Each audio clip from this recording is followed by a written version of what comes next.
Tapi pas disorot center, semuanya lenyap. Ada juga yang mendengar suara gamelan samar di tengah klub. Lo pernah dengar gak sih bro? Ada tempat yang katanya jadi kerajaan jin di Bandung. Tempat yang kalau disebut namanya aja bikin bulu kuduk kita berdiri. Nah hari ini gua bakal bawain cerita dari Kabupaten Serang, Banten.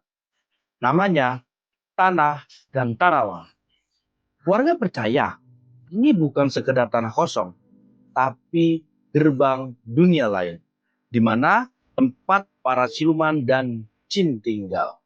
Dan katanya, kalau lu nekat nyebut nama Gantarawang di tempat itu, malamnya bakal ada yang nyamperin lu dalam mimpi.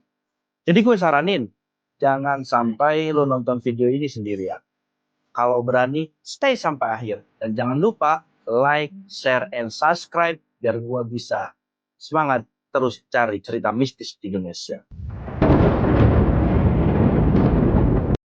Tanah Gantarawang ini tepatnya berada di Desa Caringin Pasir, Kecamatan Tunjung Teja, Kabupaten Serang. Dari luar, nampak desanya kayak biasa aja. Bambu tumbuh di pinggir jalan, sawah-sawah masih luas.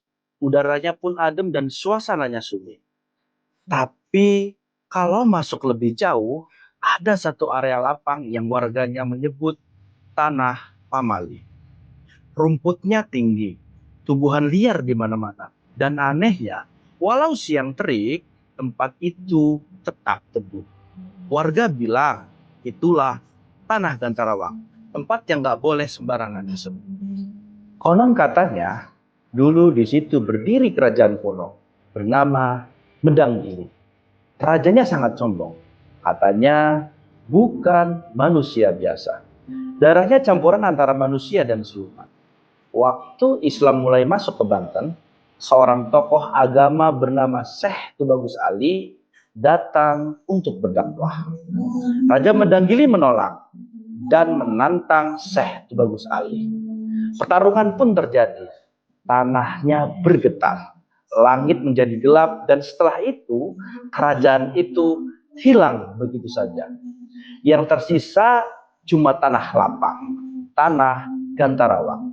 Dan sejak saat itu, warga percaya di bawah tanah itu masih ada kerajaan gaib yang tak kasat mata.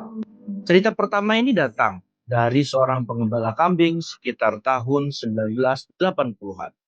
Dia biasa lewat jalur belakang Gantarawang, bukan memotong jalan. Suatu sore, dia gak pernah balik.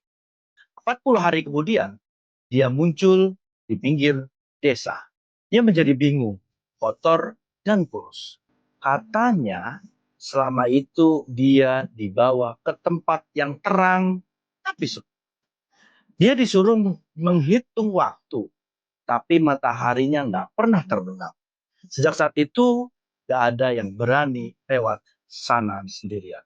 Warga sekitar bilang, tanda kalau lo deket Gantarawang itu sederhana.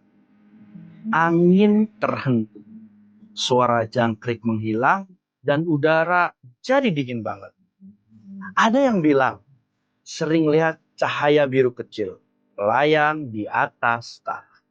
Ada juga yang mendengar suara gamelan samar di tengah laut. Dan yang paling aneh, kadang muncul bau bunga melati campur tanah basah. Padahal ya, di situ nggak ada kebun, nggak ada bunga. Seorang warga tua pun pernah bercerita. Waktu dia lewat sore-sore, dia ngelihat sosok perempuan memakai baju kebaya hijau berdiri di tengah lapangan. Pas dia panggil, sosok itu hanya tersenyum. Lalu jalan mundur pelan, masuk ke semak, terus menghilang. Besoknya, orang itu sakit panas seminggu penuh. Ada juga anak muda yang iseng menyebut nama Gantarawang keras-keras di lokasi tersebut. Malamnya dia mimpi, dia dipanggil banyak suara sekaligus. Tapi nggak ada satupun wajah yang kelihatan. Menurut warga sekitar, waktu paling berbahaya adalah menjelang maghrib. Katanya, saat itu gerbang antara dunia manusia dan dunia Gantarawang terbuka. Beberapa orang mengaku pernah melihat bayangan seperti pasukan lewat, tinggi, berjubah hitam, dan membawa obor kecil. Tapi pas disorot center, semuanya lenyap. Hanya tersisa bau asap dan bekas jejak kaki yang dalam di tanah. Warga punya aturan yang tak tertulis. Jangan menyebut nama Gantarawang sembarang. Jangan ketawa keras-keras di sekitar area tersebut. Dan jangan bawa pulang batu atau ranting dari sana. Karena katanya, sekali lu bawa keluar sesuatu dari Gantarawang, malamnya akan ada yang mengikuti dari belakang. Ada juga orang tua desa bilang, Gantarawang bukan tempat jahat. Itu cuma tempat antara dua dunia yang nggak seharusnya diganggu manusia. Makanya tiap bulan Suro beberapa warga tua masih datang buat baca doa dan nyalain dupa di pinggir lapangan. Bukan buat sesembahan, tapi buat minta izin supaya nggak diganggu.